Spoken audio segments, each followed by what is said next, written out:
हज़रत लुकमान की हिकमत और बेटे को नसीहतें। मनकूल है कि हज़रत दाऊद अलैहिस्सलाम के दौर में हकीम लुकमान भी थे, जिन्हें अल्लाह ताला ने हिकमत और इल्म से नवाजा था, और बाज़ों ने हकीम लुकमान को भी नबी कहा है कि वो अल्लाह के पैगंबर थे और हिकमत भी रखते थे। लेकिन ज़्यादातर मुफस्सिरीन का मानना है कि वो नबी न थे, महज अल्लाह ने इन्हें इल्म और हिकमत से नवाज रखा था।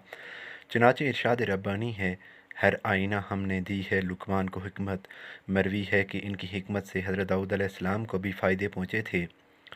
लुकमान हकीम के बारे में आता है कि ये स्याह फाम कौम हबशी से ताल्लुक़ रखते थे। अरब या बनी इसराइल के किसी रईस शख्स के यहाँ ग़ुलाम थे, और इनके अलावा इनके आका का एक और भी ग़ुलाम था। चुनाचे एक दिन वो अपने आका की कोई चीज़ चुरा कर खा गया। इस शख्स ने दोनों पर शक किया और पास पुरस की कि चोर कौन है। तब हकीम लुकमान ने कहा कि मेरे आका, आप हम दोनों को गर्म पानी से कह कराएं, बस जिसने वो चीज़ खाई होगी सारी निकल आएगी। तब ख्वाजा ने दोनों को गर्म पानी से कह दिलवाई, बस जो दूसरा ग़ुलाम था इसके मुँह से वो चीज़ निकल आई। ख्वाजा ने सलेमान की इस हिकमत पर आफरीन की और इन्हें आज़ाद कर दिया। और बाज़ू ने लिखा है कि हकीम लुकमान का आका इनसे बहुत मोहब्बत रखता था, और खाने पीने की जो भी चीज़ लाता इसमें लुकमान का भी हिस्सा करता। इस तरह एक मरतबा आपका आका कहीं से तरबूज लेकर आया, और इनमें से एक तरबूज हकीम लुकमान को खाने को दिया। आप वहीं बैठकर इस तरबूज को तोड़कर खाने लगे, और हर बार तरबूज का टुकड़ा मुंह में रखते तो इसकी मिठास और शीरीनी की बहुत तारीफ़ करते। आका से ना रहा गया तो इसने हकीम लुकमान से कहा कि मुझे भी चखाओ, कि मैं भी इसकी शीरीनी और मिठास से लुत्फ़ अंदोज़ होना चाहता हूँ। हर चंद लुकमान ने इसे बाज़ रखा, लेकिन वो मिस्र रहा और भी चखना चाहता था। गर्ज़ जब इसने एक टुकड़ा उठाकर मुंह में रखा तो इंतहाई कड़वा पाया, और इसके बदज़ायक़ा होने की वजह से फ़ौरन बाहर थूक दिया। और फिर लुकमान हकीम से मुखातिब होकर कहा, ए लुकमान, तू इस कदर कड़वी और बदज़ायक़ा चीज़ को मीठा और शीरीन कह रहा है, और किस कदर रग़बत और दिलजमी के साथ खा रहा था। तुझे चाहिए था कि मुझे इस बारे में बताता, मैं तुझे कोई और तरबूज इसकी जगह देता। तब हज़रत लुकमान ने फरमाया, ए आका, मैंने तुम्हारे हाथ से इंतहाई लजीज़ और ज़ायक़ादार चीज़ें लेकर खाई हैं, बस इनमें अगर एक चीज़ बदज़ायक़ा आ गई तो मुझ पर वाजिब था कि सब्र शुक्र करके खा लेता, और अगर मैं इसके बदज़ायक़ा और कड़वा होने पर वावेला करता तो ये नाशुक्री होती। इन तमाम नियामतों की जो लजीज़ और ज़ायक़ेदार मैंने तुम्हारे दस्तरख़्वान से खाई। हज़रत लुकमान की ये बात सुनकर इनका आका बहुत खुश हुआ, और इनकी अक्ल व दानिश और इल्म व हिकमत की दात दी और इन्हें आज़ाद कर दिया। वल्लाह आलिम बिस्सवाब। गर्ज़ आज़ाद होने के बाद इनको इल्म व हिकमत और तहज़ीब व इख़लाक़ हासिल हुआ।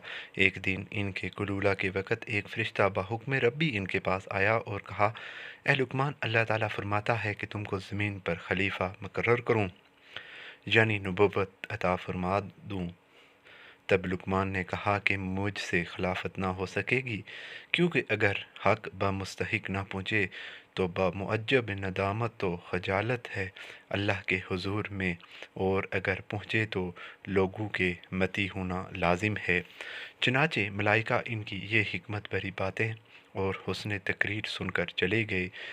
तब अल्लाह ताला ने इन्हें इख्तियार सौंपा कि वो हिकमत और नबुव्वत में से जिसको चाहें अपने लिए चुन लें। तब लुकमान हकीम ने अपने लिए इल्म व हिकमत को चुना कि बरोज़ क़यामत इस पर कोई सरज़रिश और पूछ ना होगी। बस एक दिन रात में अनायत एज़दी से अब्वाब हिकमत बामुशक्क़त इनके दिल पर मफ़तूह हुए। चनाचे हज़रत लुकमान ने नबुव्वत के बजाय हिकमत को चुना कि इसकी बाज़ पुरस ना होगी। हिकमत क्या है? हिकमत अक्ल व फ़हम को कहते हैं, और बाज़ ने कहा है कि हिकमत मारफत और असाबत फ़िल उमूर का नाम है, और बाज़ के नज़दीक हिकमत एक ऐसी शे है कि अल्लाह ताला जिसके दिल में ये रख देता है इसका दिल रोशन हो जाता है, वगैरह वगैरह मुख्तलिफ़ अक़वाल हैं। अल्लाह ताला ने हज़रत लुकमान को नींद की हालत में अचानक हिकमत अता फ़रमा दी। بہرحال نبوت کی طرح حکمت بھی ایک وہبی چیز ہے۔ کوئی شخص اپنی جد و جہد اور کسب سے حکمت حاصل نہیں کر سکتا، جس طرح کہ بغیر خدا کے عطا کیے کوئی شخص اپنی کوششوں سے نبوت نہیں پا سکتا۔ یہ اور بات ہے کہ نبوت کا درجہ حکمت کے مرتبے سے بہت اعلیٰ اور بلند تر ہے۔ چنانچہ حضرت لقمان نے اپنے فرزند کو، جن کا نام انعام تھا، چند نصیحتیں فرمائیں، جس کا ذکر قرآن مجید کی سورہ لقمان میں ہے۔ اس کے علاوہ اور بھی بہت سی دوسری نصیحتیں آپ نے فرمائی ہیں جو تفاسیر کی کتابوں میں مرکوز ہیں۔ مشہور ہے کہ آپ درزی کا پیشہ کرتے تھے، اور زیادہ نے کہا ہے کہ آپ ایک اسرائیلی کے پاس غلام تھے اور اس کی بکریاں چراتے تھے۔ چنانچہ ایک مرتبہ آپ کی حکمت کی باتیں بیان کر رہے تھے تو کسی نے دیکھ کر کہا، اے لقمان، کیا تم فلاں چرواہی نہیں ہو؟ تو آپ نے فرمایا، کیوں نہیں، میں یقیناً وہی چروایا ہوں۔ تو اس نے کہا کہ آپ حکمت کے اس مرتبے پر کس طرح فائز ہو گئے؟ تو آپ نے فرمایا، باتوں میں سچائی اور امانتوں کی ادائیگی اور بیکار باتوں سے پرہیز کرنے کی وجہ سے اللہ تعالیٰ نے مجھے یہ مرتبہ عطا فرمایا ہے۔ قرآن مجید میں آپ کے نام سے موسوم ایک سورت سورہ لقمان موجود ہے، جس میں آپ کی اپنے بیٹے کو چند حکمت آمیز نصیحتوں کا ذکر ہے۔ یہ کہ بیٹا، اللہ کے ساتھ کسی کو شریک نہ ٹھہرانا، اگرچہ کوئی چیز رائی کے دانے کے برابر ہو، پھر وہ بھی خواہ کسی پتھر میں ہو یا آسمانوں میں ہو یا زمین میں، اسے اللہ تعالیٰ لا حاضر کریں گے۔ اور یہ کہ بیٹا، نماز پڑھا کر اور اچھے کاموں کی نصیحت کرتے رہنا، برے کاموں سے منع کرتے رہنا، اور جو مصیبت تم پر آئی اس پر صبر کرنا، جو بڑی ہمت کے کاموں میں سے ہے۔ لوگوں کے سامنے اپنے رخسار نہ پھیلا، زمین پر اترا کر اور اکڑ کر نہ چل، بے شک اللہ تعالیٰ کسی تکبر کرنے والے، فخر کرنے والے کو پسند نہیں کرتا۔ اور اپنی رفتار میں میانہ روی اختیار کر اور اپنی آواز کو پست کر، بے شک آوازوں میں سب سے بڑی آواز گدھے کی ہے۔ اور بعضوں نے کہا ہے کہ حکیم لقمان کا بیٹا جب تجارت پر جانے کے لیے اجازت مانگنے آیا تو ابا جان، میں تجارت کے واسطے سفر پر جانا چاہتا ہوں۔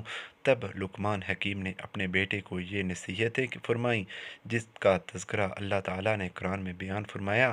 یہ ایک طرح سے انہوں نے اپنی طرف سے بیٹے کو اسباب سفر مہیا کیا گیا تھا۔ جہاں بھی جاؤ ان باتوں پر عمل کرتے رہنا۔ اور پھر فرمایا، جب اسباب سفر تیار کر چکو تو جانے سے پہلے میرے پاس سے ہوتے جاؤ، اور تمہاری رہبری اور رہنمائی کے لیے تمہیں کچھ باتیں بتانی ہیں۔